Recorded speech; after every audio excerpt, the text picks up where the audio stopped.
Well, thank you, everyone. It's a pleasure to be back, and it is certainly an honor to be here as well. And I was definitely humbled when the invitation that Emily sent to ask me to come and speak and be able to share a little bit more about the International Crane Foundation and my work there as the Interpretive Programs Manager.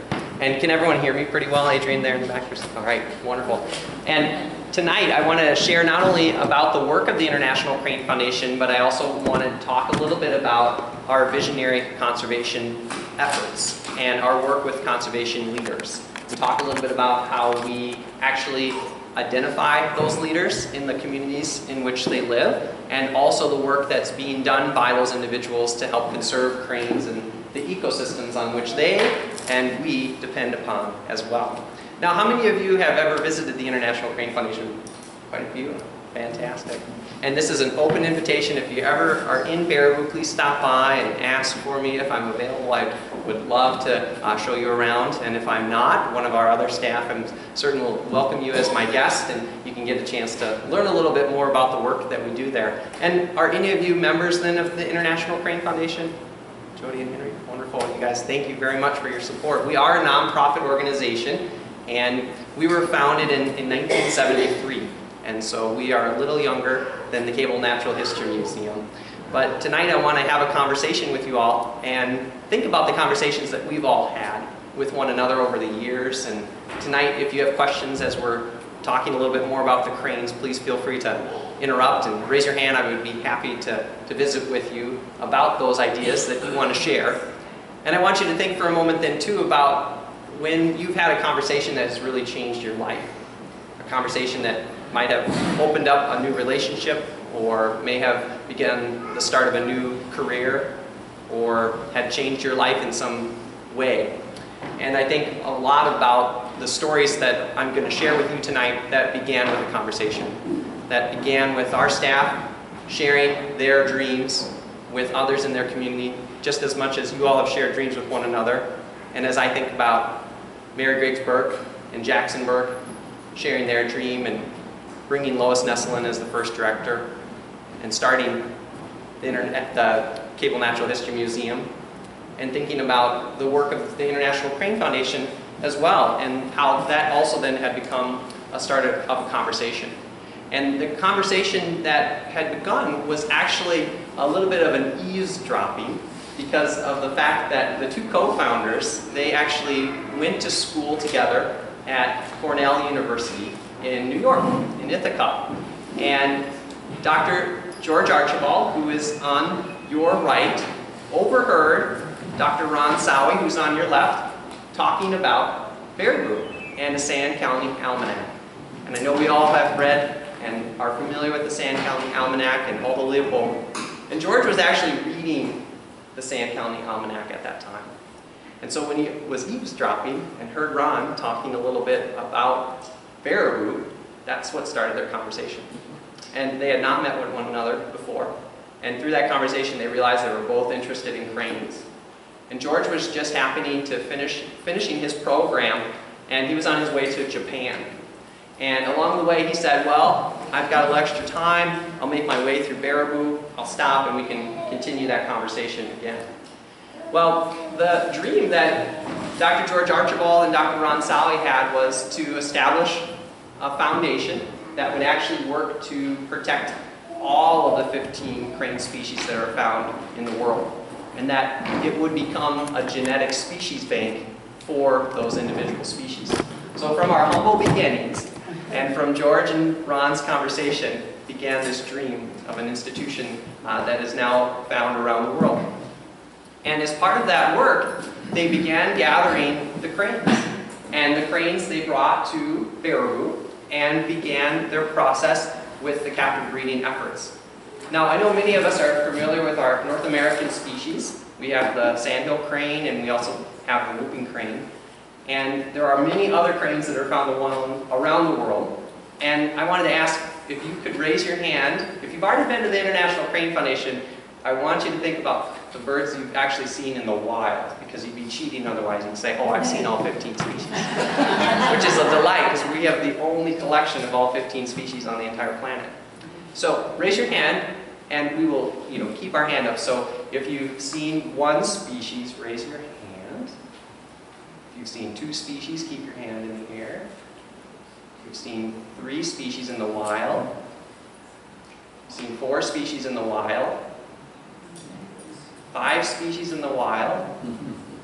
6 species in the wild. 7 species in the wild. 8 species in the wild. 9 species in the wild. Wow, that's fantastic. So, well, congratulations, you guys. We'll have to start a conversation and learn more about the birds you've seen.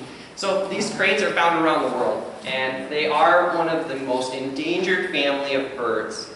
And of the 15 species, 11 are threatened with extinction. And so George and Ron wanted to bring them together into a collection, and that was the initial beginning of the foundation. But we've grown much larger than that. We now have a foundation. We are on 250 acres, and if you visited the foundation before, you can see here in this image that our administrative buildings are over here on this side of the campus. And when you drive in to the parking area, this is actually where our visitor center would be. And this is the Spirit of Africa. We have the other cranes of the world in the Johnson exhibit pod. And then we also have the whooping cranes, which are up this trail here, so we couldn't fit it all in the one aerial picture. This is our breeding facility for the chicks that are released as part of the whooping crane reintroduction effort. And then we also then have Crane City, and this is where we have additional cranes in captivity as well. Can people go back to... So Carla, you can actually travel to see the cranes in the exhibit areas, and then once a year on our annual Members Day, we allow our members to have access to the breeding facility, and they can get a chance to come and experience and learn a little bit more about the projects that are happening there as well. But otherwise, it's off limits. I don't even have keys to that area. I'm not allowed back there due to biosecurity. And you can imagine with avian influenza recently having been here in Wisconsin, the biosecurity certainly increased quite dramatically. So as far as, yes, no, right, that's correct. I'm not able to go back there myself. So these are these beautiful prairies that we have on the campus. We have restored these prairies, so we have over 100 acres of the restored property itself. And then these up-close and personal experiences with the cranes. And so we have recently been introducing iPads as part of a self-guided experience. And so if you enjoy iBooks, you can go onto iTunes and download some of our iBooks and learn a little bit more about some of the stories I'll share with you tonight. And our hope is to then have that iBook further developed so that all of our projects around the world can use that information. So the stories I have the opportunity to share not only stay in campus at the facility at our headquarters in Baraboo, but we also then travel around the world. So, but we know that, and George and Ron knew that they had to do more than just the captive breeding, that they had to go beyond Baraboo, and they had to begin the conversation with colleagues and learn further about how to truly conserve the 15 species of cranes. And in order to do that, they couldn't do it alone. They had to find and identify conservation leaders. And so this is really that visionary conservation's idea of how do we go out, how do we have these conversations with people who can truly help protect these individual species themselves. And so the first conservation leader I want to introduce you to, this is Dr. Tran Tritt. And has anyone met Tritt before? We have a fun annual benefit event, just like the Cable Natural History Museum does. It happens once in the summer. It's in June. It's called Evening with the Cranes. And you can come and enjoy wine and have hors d'oeuvres and wander around after hours and start a conversation, and you might run into Tritt. And he will tell you about his work. He was born in Vietnam. He began working with the International Crane Foundation in 1993, and he has since earned his PhD at the University of Wisconsin-Madison, shortly thereafter, beginning his work with the International Crane Foundation. But Dr. Tran Tritt runs our programs in Southeast Asia, and so he is a phenomenal leader, and he has begun the Southeast Asia University Network. So they have 8 universities they've brought together, and every year they hold an annual training. And as part of this training, they talk about wetlands and how to preserve these environments for the cranes. And the cranes that Dr. Tran Tritt works with most closely are the Saurus cranes. And these are the tallest cranes in the entire world. They stand as tall as I do. So you can imagine that this is a crane that's looking right at you in the eye. And as you're walking around and looking at these birds and they're doing their unison call or they're doing an elaborate dance, as you see here, and you just observe the grace and the beauty, and you recognize that the charisma of these birds truly can bring not only an emotional feeling for you, but also just the stunning aspect that these are extremely large predators, and they mean business, and they are extremely territorial. And so when you come across them at the International Crane Foundation, you can see they are delightful. Now, Trit works with the SARS cranes, and they actually are found in a couple of different areas in the world. And you can see they're all basically in parts of India, and then also in parts of northern Australia, as well as in Southeast Asia. And this is where Dr. Trentrit does most of his work with the SARS cranes. We have other staff that then have field offices and work directly in New Delhi, in India, and we also then work with partners and colleagues in Australia as well. So Dr. Trentrit, he is focusing mostly within the Mekong River Delta. So this is a watershed map. So what you see shaded there is the watershed of the Mekong River Delta. That's not a natural range of the SARS cranes. This is just showing you the path of the hydrology on the landscape. So you can see, though, that we have project areas down here in the lower part of Vietnam and just right on the edge of Cambodia. And there are two project areas that Dr. Trentrit helps to work with. One is Tram Chim, which is a national park, and that is actually a wetland of national or international importance. It was the 2000th wetland of national or international importance, and Dr. Trentrit had helped to establish that. Yes?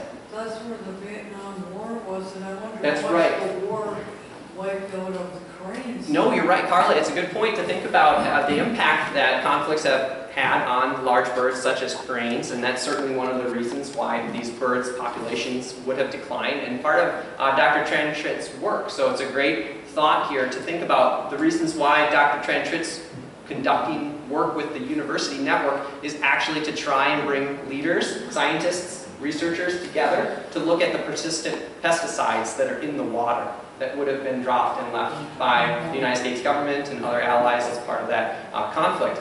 And they surveyed over 450 wetlands, and through this process, they were then given a contract with the United States State Department, and Hillary Clinton had then honored Dr. Trentrit. We had also then had an opportunity to win an award through the United Nations, as well as an equatorial prize, and all of this work was being done by Trit. And he's there right now, he's in Myanmar.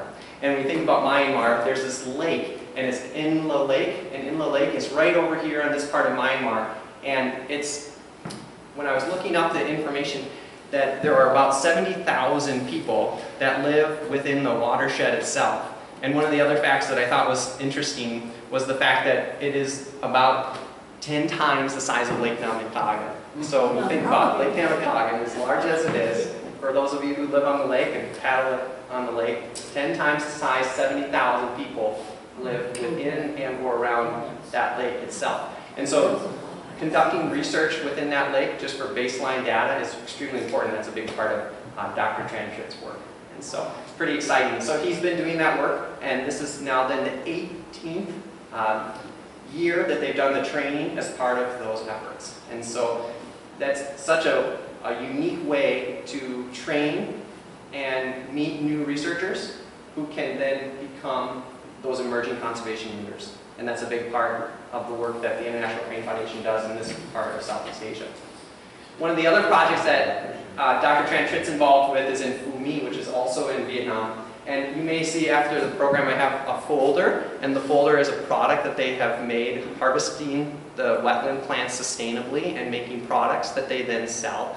And we sell those at our gift shop at the International Crane Foundation, and they're sold in Japan and also throughout parts of Southeast Asia. There are umbrellas and folders and hats. And these products that are for sale then help to support the local community. The area of Phu My is actually one of the poorest regions within Vietnam.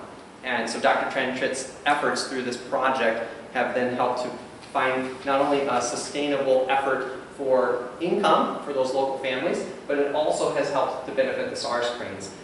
It's one of those concepts where we think about in the United States, when you have a protected area, we're visitors to those areas, but we don't necessarily live in those areas. But in other parts of the world, there are areas in which they are often living within those particular protected areas. And so as part of that effort, by harvesting sustainably these materials, it actually then opens up areas for the cranes then to utilize for feeding and for nesting. And that has brought additional cranes to these areas where they would not have then been previously. So prior to the project and before a lot of the work, there may have only been 5 SARS cranes in some of these areas. And after that time, there actually were closer to 250 cranes seen in some of these areas. So time went by, decades, but as far as the efforts, it's continuing today, and it's a big part of Dr. Trenchard's work. So it's pretty exciting. So please feel free to touch the folder and imagine a SARS crane having possibly passed by some of those wetland plants that are in the folder that's sitting on the table today.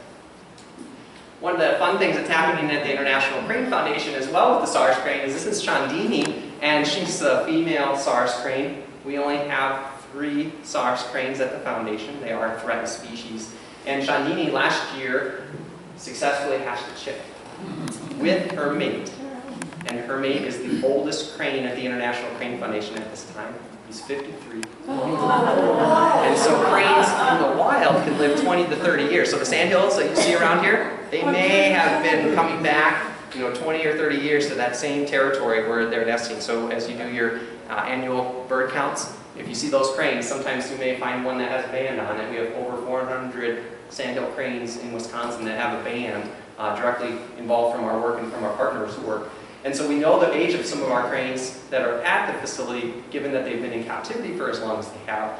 But this is a really important success story because his genetics have now been passed on to Curry, who's the little chick, and Curry is a male. So we're very fortunate to be able to continue his lineage. And Curry is now in our flock, and Chandini's on the egg right now.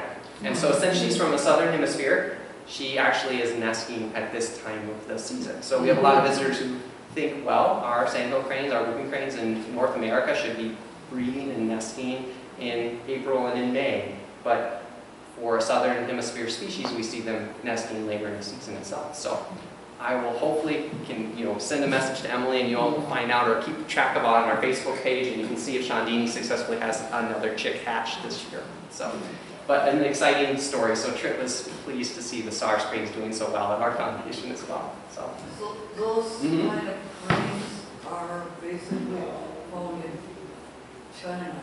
They are found in India, Southeast Asia, and Australia.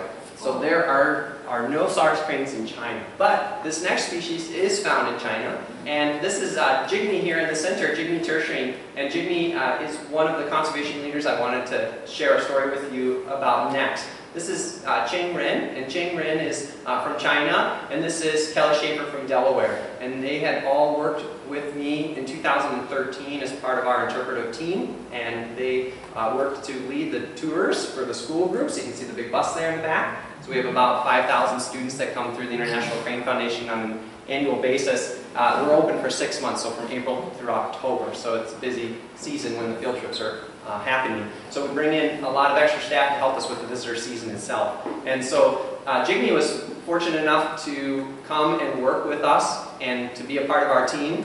And also Cheng was working on her master's degree for interpretation. And so she was able to be with us for that particular season as well. But Jigme works with the blackneck crane. And so for those of us who had our hands in the air about having seen, I know many of you have possibly seen the blackneck crane, and this is the most closely related crane to the whooping crane, and they have a very similar unison call, so we actually hear them calling at the foundation. Sometimes it tricks me too. I'm thinking, wait a minute, that sounds like a whooping crane, and then you realize that it's coming a little closer, and it is the blackneck crane. And the blackneck crane is found in China, so Carla, this is one of those species that's there, and then also found in Bhutan and parts of Nepal, and then also too in parts of southern China here as well that you can see. So the green on the map are their breeding grounds, and the blue are their wintering grounds. And so Jigme tertiary actually works and lives in Bhutan. He's Bhutanese. He began working with a partnering organization, the Royal Society for the Protection of Nature, which is a part of the government of Bhutan. They are a parliamentary system, and they had previously been a monarchy. And so if you aren't familiar with Bhutan, I encourage you to look up Bhutan and learn more about their history. They're squeezed between two giants, China and India, and they have chosen to have less technology through just the fact that they have been as isolated as they have been. They really have very still strict rules for visitation and for tourism. And this is the beautiful country of Bhutan. And Jigme works in a country and in a community that still has some of the large fortresses. And those fortresses would have been set up by the king as part of the defense systems. They are now used more for the local government systems themselves. But within these large fortresses in his community where the black-necked cranes winter, every season they have a celebration, they have a festival. And one of the ways the International Crane Foundation helps to support conservation leaders is also by not only conducting trainings like Dr. Tran Tritt in Southeast Asia, but also by providing resources and guidance. And so Jigme and his community have celebrated a festival for the black-necked cranes and for their arrival. And this festival continues to take place, and the students come and dance like black-necked cranes, and they have a poetry contest that's judged, and they also then have archery contests, which is the national sport of Bhutan. And so this has been a true pride for the valley where the black-necked cranes spend time. And Jigme is conducting additional research within his valley, but also through the Royal Society for the Protection of Nature and his colleagues in the other valleys that the black-necked cranes are spending their winters within. And there are travel opportunities with the International Crane Foundation, and Dr. George Archibald takes members to visit Bhutan and meet Jigme and meet his colleagues and learn more. There's a visitor center that they have established there, and it's a big part of the ecotourism in the community itself. So, How come they're so strict about visitors coming in? one of the reasons they want to ensure the protection of their environment. And so it would be a great read to think and learn a little bit more, and there may be resources that are here in our local library, in cable, and or just through the websites. The CIA has a World Fact Book. That's always a wonderful resource as well. So they want to protect the environment and protect this species. And this is the black-necked crane. And you can quickly do a field count here. I think Tom, right? Can you do a quick count for us, Tom? Oh, 35. 35. Very good. Very good. So we have about 35, more than 35, 47 or something like that. And Jigme goes out, just as all of you who have helped us with the Midwest annual crane count go out in the morning and count the birds. Well, when Jigme's doing this, it's in the winter, and you can see the frost there. So he's freezing with his coats and mittens and hats on, and he's doing this counting of the birds themselves. And so this is a part of that effort.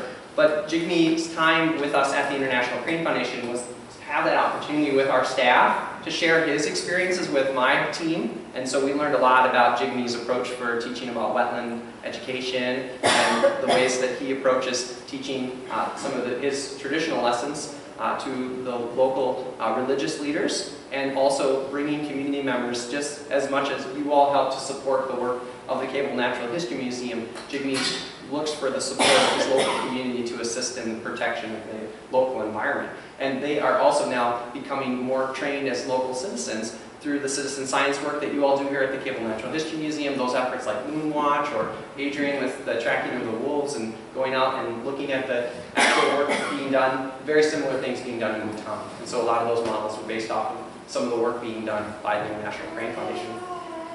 So as far as one of the other leaders I wanted to share with you, as it's being an extremely close relative to the whooping crane, this is Marianne Wellington here on the left. Has anyone met Marianne Wellington before? Visiting International Crane Foundation. She's been there now for over 23 years, and she works with the whooping crane chicks. And she's our chick rearing supervisor. And so anything you need to know about raising cranes, you can ask her, but I also ask her questions about our chickens. Laura and I have 6 chickens, and so I often ask, so can you give me an idea about this? But she's a great resource. And the other conservation leader here is Kim Boardman, and Kim Boardman works with the whooping crane chicks as well. She's our assistant curator at the International Crane Foundation. So we have approximately 50 staff who work with the foundation, and there are approximately 10 people who work with the birds. And so Kim and Marianne are part of that team. And the whooping crane, as we are very familiar with, is a North American species. They are an endangered crane. So the Saurus crane is threatened, the black-necked crane is threatened, however the whooping crane is endangered. They are the rarest crane in the world. There are, at this time, approximately 600 whooping cranes. So it may sound like a lot, but at the same time, they're just a little bit further beyond the brink of extinction. So the whooping cranes here are found within North America. The blue on the map would actually be former breeding and former wintering areas. So those are not areas where the cranes are necessarily breeding or found today.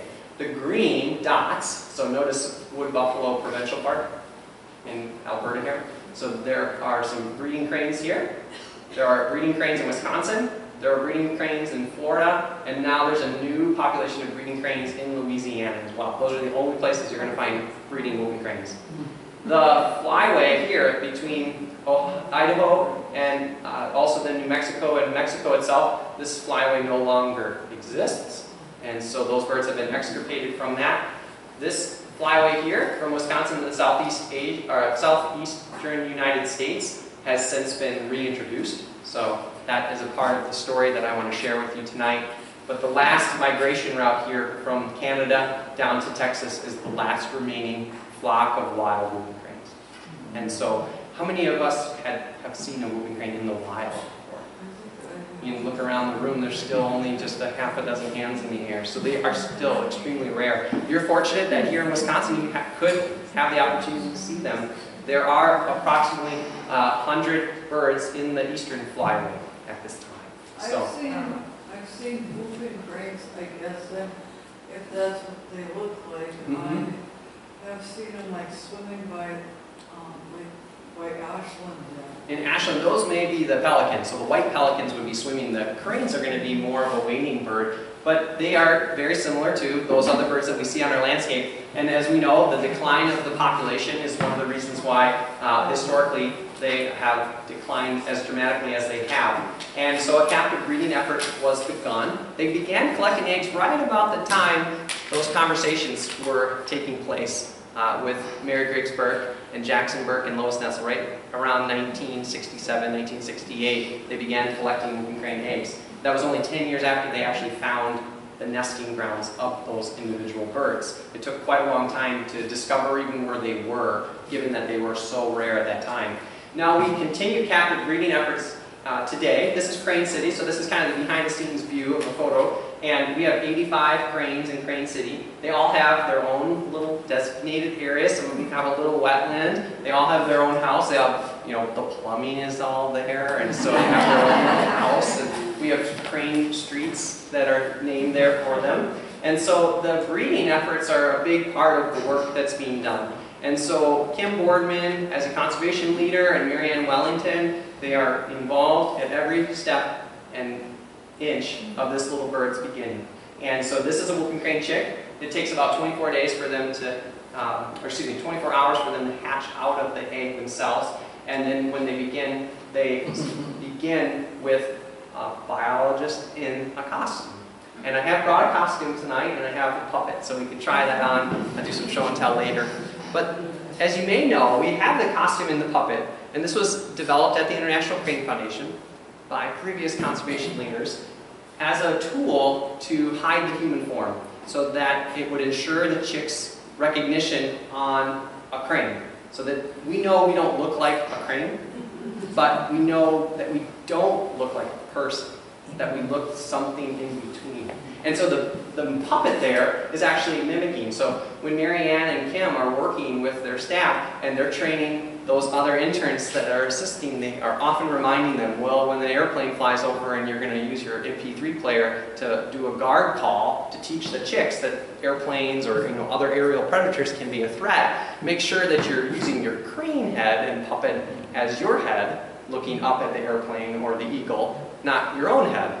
And so there's that practice there that you have to try to remember. And there's all these subtle clues and reminders. And so it's pretty phenomenal to observe our staff wearing the costumes. We, as I mentioned, have 10 people who work with the birds, and the staff have to rotate because it's extremely hot. Imagine today being out there exercising the cranes, and every 2 hours the next crane has to come and have exercise, and then the 2 hours you put that crane away, the next crane has to come on and have an exercise. And so it's a little routine there. So the cranes have to have exercise to keep their legs growing straight and their toes form properly as they are being reared in captivity. And the reason we're using this technique is the fact that they are a rare species, and there aren't enough whooping cranes to rear the number of birds that are hopeful to be a part of the reintroduction effort itself. So this whole project was begun in 1999, right around 2000, the Whooping Crane Eastern Partnership began. So this is a partnership of 11 partners: the U.S. Fish and Wildlife Service, the Wisconsin Department of Natural Resources, the International Crane Foundation, Operation Migration, the Wisconsin Natural Resource Foundation. So several partners have come together to assist with this reintroduction. And as part of that, it's a captive breeding, but it's also actually bringing birds into the wild once again to restart an assisted migration that was then having been lost or extirpated from the community. Now you can see here on this map of Wisconsin, I know it may be a little faint to see, but there are dots, 4 dots down here on the base of the slide. Here's the International Crane Foundation. We also then have the Necedah National Wildlife Refuge, White River Marsh, which is a state natural area. We then also have Horicon National Wildlife Refuge. So these are the areas I'm going to reference in just the next couple of slides as we talk about the work of Kim Boardman and Marianne Wellington. So as far as the initial beginning of this reintroduction effort, that had begun with the assistance of an ultralight. So we are very familiar, I think, has everybody heard about the work of the reintroduction effort with whooping cranes and the ultralight? So this mechanized migration began, and the very first flight began with sandhill cranes. They had to test the theory, they had to make sure it was going to work well, and then thereafter they were able to continue that work with whooping cranes. And the very first flight took place in 2001. And we all know what happened in 2001. There was an attack on the United States, and the Twin Towers collapsed, and all air traffic had ceased. However, this project was extremely important. The federal government was involved in this effort, and the birds were able to continue on their journey. And so the flight continued on, and the birds in the beginning, you can see there are many birds in this image. But today there are about 6 birds that will follow behind the ultralight later this fall. And the cohort is smaller as the years have gone by, given that we have other techniques now that we're utilizing to reintroduce the birds. This was initially the method that we had to have, given that the birds themselves had to be taught where to migrate. And they're not like songbirds, they learn from their parents, just as much as we learned how to drive from our family and brothers and sisters. And so as far as the birds themselves, we now are using another technique called direct autumn release. So this is Marianne and Kim in the costumes, and they're out with a professional photographer, and the photographer is also dressed as a crane. And instead of the costume having a puppet as a head, there was a camera lens sneaking out for just a moment. And so Tom took a photo here of the cranes, and this is at Horicon National Wildlife Refuge. So the ultralight-led migration that began at Necedah no longer takes place at Necedah, but now takes place at White River Marsh. And now the direct autumn release program takes place in Horicon. So we call it direct autumn release because the birds are not following an ultralight, but they're following the birds who had previously been taught the migration route, and we're releasing them in the autumn directly into the wild flock. So direct autumn release. And as part of that program, the birds have to be accustomed to the ecosystem, and they have to learn how to continue to avoid predators and find food on their own. So our biologists are with them, and those conservation leaders, as you may know about the work, are not allowed to talk to each other. They have to remain a crane. So if you like a job where you don't have to talk to your coworkers, you may want to be interested in this position. But Kim and Marianne are just with the birds. They act like cranes through the day, and as the birds learn, and as Marianne and Kim lead them throughout areas within Horicon National Wildlife Refuge, they then lead them into a night pen. And then at night they're contained. And then at some point, they release the birds. And they're no longer in the picture. And the birds are then off on their own. They're wild birds released into the birds that are on the landscape. They may not follow a whooping crane. They might follow sandhill cranes that are in the area. And has anyone heard about the whooping crane / sandhill crane chick that is here in Wisconsin at this time? They named it Whoopsie. And it is a whoop hill because it's a whooping crane and a sandhill crane. It's a female sandhill crane, it's a male whooping crane. and the whooping crane was a part of the direct out and release program. Was released at Horicon National Wildlife Refuge, met up with a sandhill, things, had a good conversation. Things, there they are, have a child. Now, that chick itself, you can learn more about that within our website, and there are lots of others who are keeping track of where that chick is at this time. But that's one of 4 chicks that are wild chicks who are out there now in Wisconsin. Now, of those 4 wild chicks, those are the 4 that are left today, there were actually closer to 20 chicks hatched in the wild this year. So this program is successful. It's happening. The birds are finding one another, they're breeding, they're finding whooping cranes, they're breeding with whooping cranes, but as I had shared with you, sometimes they have conversations too with sandhills. And so, as part of this direct out and release though, this is a more of a natural migration, and they're taking that journey to the southeastern United States. And this has a project begun since 2005. So when we started the ultralight-led migration as part of the Whooping Crane Eastern Partnership, that was in 2001. So 4 years later, they started the direct out and release program. Now in right around 2011, 2012, they started another effort called parent rearing. And this is a project through the U.S. Fish and Wildlife Service. So the chicks are reared in captivity, but they're reared with whooping cranes, not with a biologist in costume. So they learn and are taught different behaviors, and we recognize that we as biologists may be teaching them behaviors that aren't going to favor them after their release. But we also know that as part of this conservation effort, it's the best as to what we're able to do at that time. However, this new strategy with parent rearing is to have the chick be reared in captivity, and this is happening at the Patuxent Wildlife Research Center in Laurel, Maryland, and this is where the other whooping cranes in captivity, the other largest group of whooping cranes in captivity are. And they raise the birds, and then they bring them to Wisconsin, and they are releasing them in Neseda National Wildlife Refuge in a close proximity to whooping crane adults who may have not had a successful chick hatch that year. So now the juvenile crane is in the area, and those adult whooping cranes in some ways allow that bird to remain in that same area that they are. It's not necessarily an adoptive situation, it's more of a tolerance. So it's like, for us, you may have that stray cat that, you allow to kind of be sneaking some food from your own cat's bowl, or vice versa. But the idea being there that we've actually seen and observed wild whooping cranes provision these chicks before.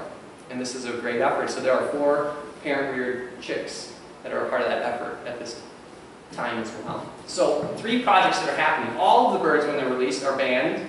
And so when you're out there doing your Midwest crane count, or if you ever observe a whooping crane in the wild and you're at the National Wildlife Refuge, you can record or take a photograph and observe the bird. And our staff are out then doing the actual tracking and keeping tabs on where these cranes are. And if you go to the Whooping Crane Eastern Partnership website, you can learn all you want to learn about this project, and they just published their annual report. It's about 75 pages long. You can see all of the determinants of the projects themselves, the success over the years. But this is just one part of the work that's being done by these conservation leaders. There's another big part, which is the education, and that's where my team becomes involved. And so for the past 5 years, I've worked as the interpretive programs manager, and with my team, we share the story of the International Crane Foundation. We have conversations. We talk about our conservation leaders. We share the stories of how we've met so that we hopefully can network with all of you. And you can share stories with us, you can share stories with one another, and you can make connections to help conserve cranes and the places that they depend upon and that we depend upon too. Now, of those whooping cranes that I've shared stories with you about, of all those birds that we've released into the wild, we've lost 20% of those birds. And that has due to poaching and illegal hunting. So it's a big part of that conversation. It's still yet today to try to encourage our community to recognize that these are endangered birds and that there's still a lot of work that needs to be done, not only to protect the whooping crane, but also to protect the black-necked crane in Bhutan and protect the SARS crane in parts of Southeast Asia. And we recognize that those are the next leaders. Those are the next Dr. Tran Tritt and the next Jigme Tertiary. The next Marianne Wellington is in that group. The next Kim Boardman. even here in our group today, when you think about your roles in the community and your role at the Cable Natural History Museum, whether you're a volunteer or you're a donor, you're involved, you're a facilitator, you bring your grandchildren, you bring community members.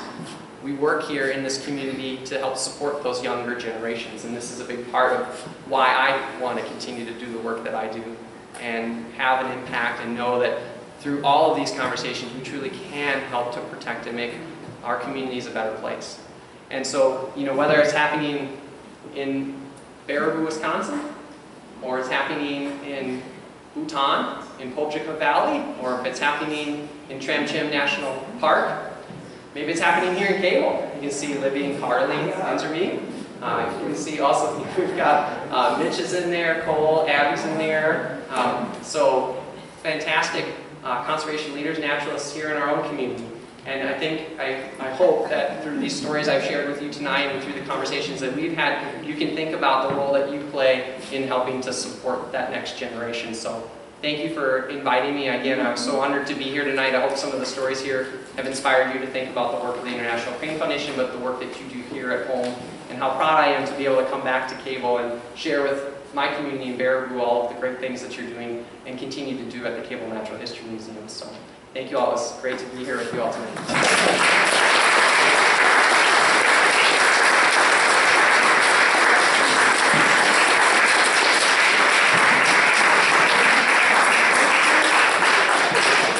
So if you have time, we can continue our conversation. If there are questions, I can flip back to maps, anything like that. I know Emily's going to knock the lights on here too. If you need to go, please feel free. You're not going to interrupt us. So continue. You said that now what you're doing is putting the young ones into the wild because you have others that are migrating, and you suggested that in fact some of the whooping cranes are migrating along also with the sandhill.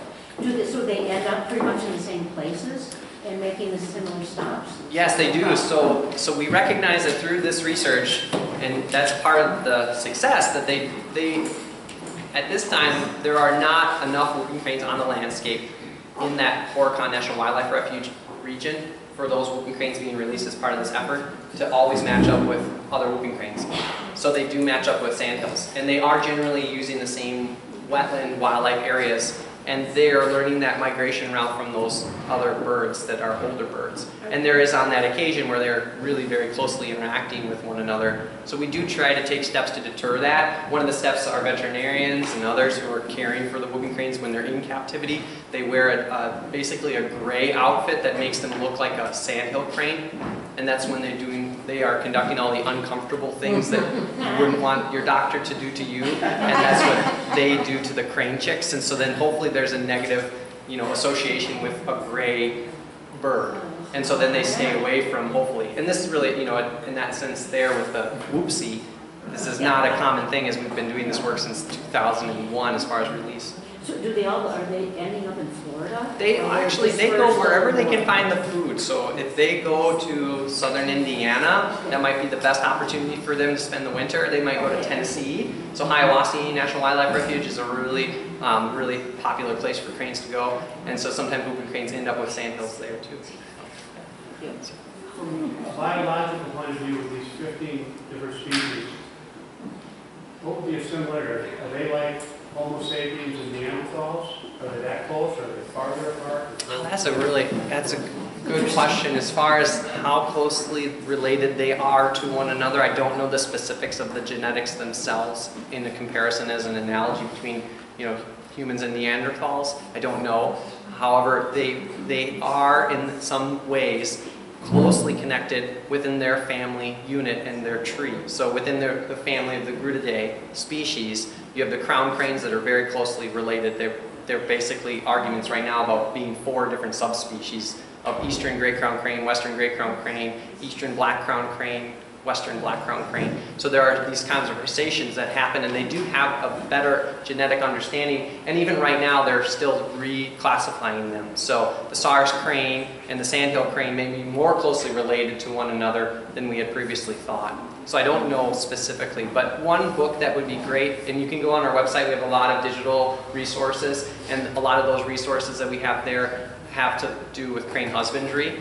And you can look also at Dr. George Archibald's dissertation, and he had done a lot of looking at how the cranes were related back in the 1970s through just vocalizations. And so now his science is being proven today through the genetics, which is just shows the genius of Dr. George Archibald and the work that he's done. I was thinking that range of cranes must come from quite a range of ecosystems that aren't all comparable to baraboo. So how do you manage them being outdoors and what seasons? Sure. And Yeah, so they all depend on water. They are all wetland dependent species, and they also depend on grasslands around the world, savannas, depending on where they are. In captivity, as long as we provide food and water to them, they can become accustomed to that environment, just as much as if we were living in another country or another state. As long as we were provided with that food and water, we would become acclimated. So a lot of the cranes at the foundation, even though they are from Africa, they have become acclimated to living in North America, and may themselves have been bred and born in North America. So they may never have lived in the wild themselves. The crown cranes, they are susceptible to hypothermia, so we have to put them into an indoor area through the winter months. And about 45 degrees or cooler, they can become frostbit, and they aren't as comfortable as some of us more hardy northerners are. I think I've lost some of my hardiness having lived in southern Wisconsin. Tom and I were joking about that, and Kathy with cross-country skiing, thinking about how cold we can get sometimes. Does that help answer the question? yeah, so all the others manage to get through the winter outdoors. They do. It's fun. If you go on our Facebook, you'll see them. We feed them snowballs full of corn. We'll feed them, we'll put all sorts of odd enrichment to keep them focused and having, still a very purposeful time in the winter rain months when they're not breeding. But a lot of work still happens with them. A lot of socializing. We're bringing in a wattle crane female, so from Africa. And that female actually is having been born in North America, but we'll be bringing her in. And in the winter, that's basically the time for supervised dating.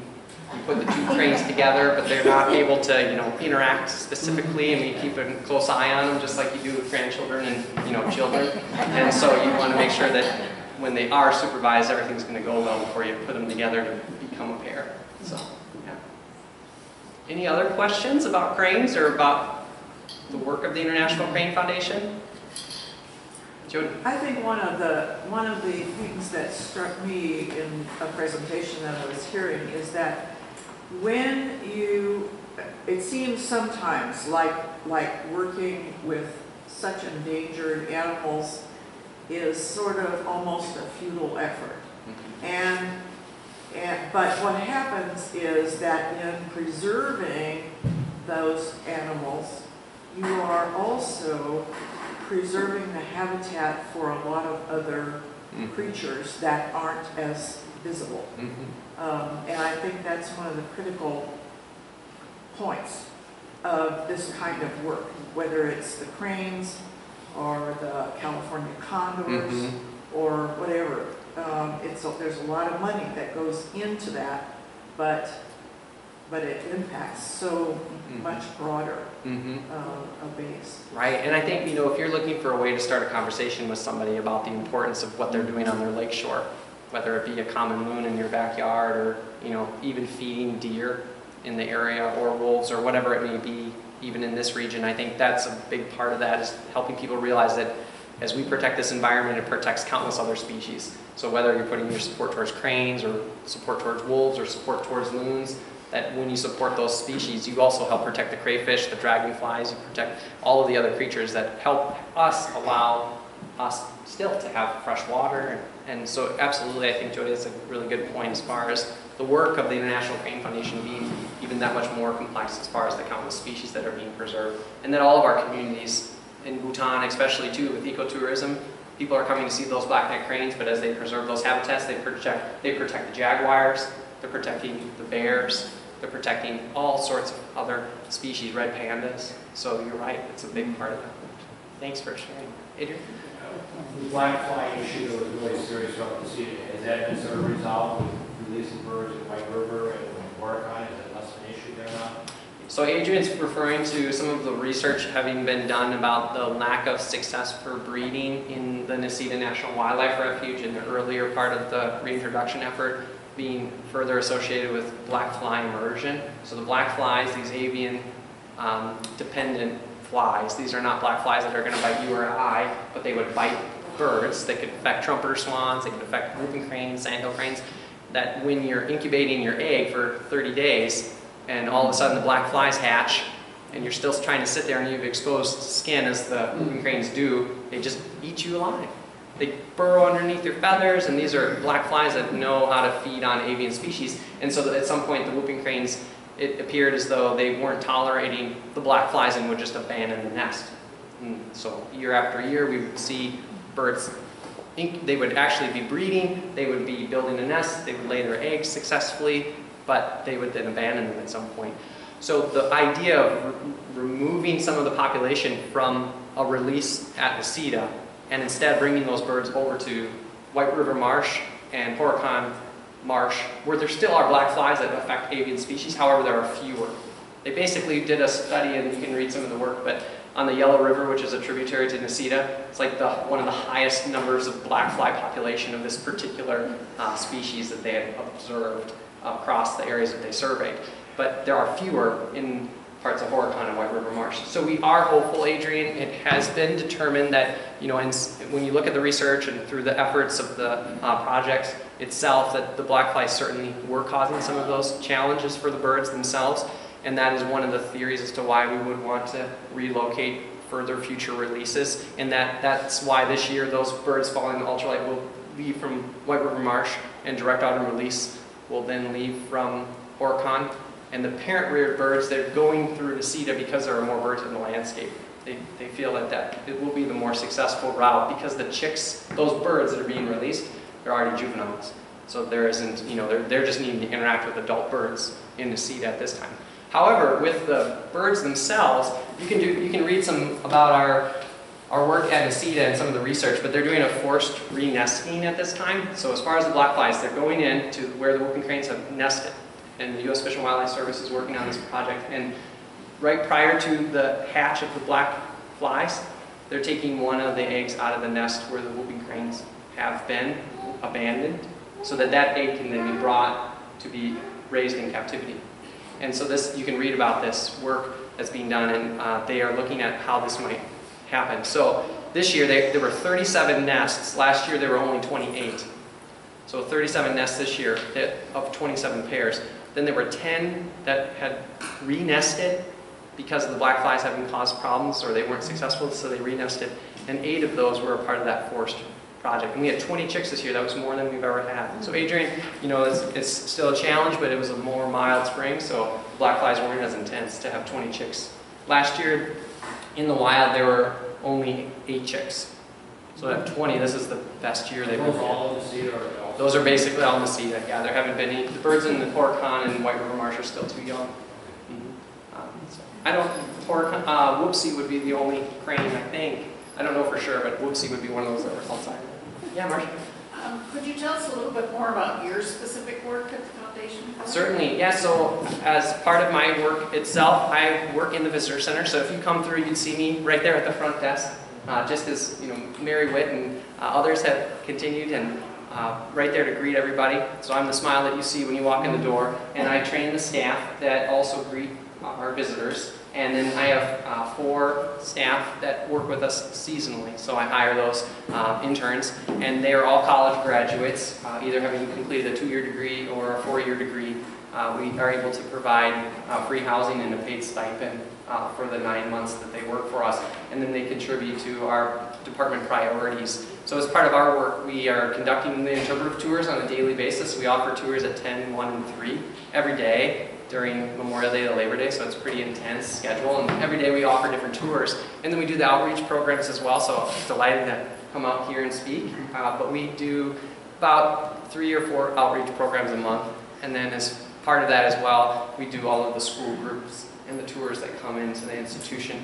We lead a lot of the donor groups that come to work with Dr. George Archibald or Dr. Trent Tritt or even Marianne Wellington. We assist in some of the visits there as well. So that's a part of it. We do the exhibits themselves, and then also within our department we're involved in the actual communication. So the newsletters that we have here, we have an introductory membership, so if you want to sign up and provide your contact information, you can begin receiving that newsletter for free for 1 year, and you get a free pass to come and visit us. And we do have the other materials there that our department assists with sharing our stories, and all the social media and things there too. Our team helps to be a part of as well.